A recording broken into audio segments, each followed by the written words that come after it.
Welcome back to the channel, man. Today I want to talk about this 2.7 liter engine that's equipped in this Dodge Charger.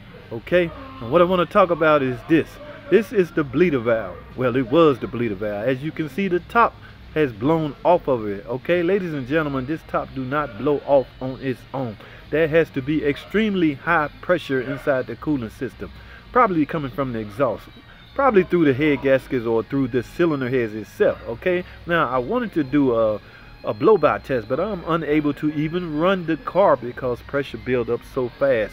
So ladies and gentlemen, that's a true sign of engine problems. All right, do not, I repeat, do not just go to the parts department and get a new bleeder valve and put it on its car.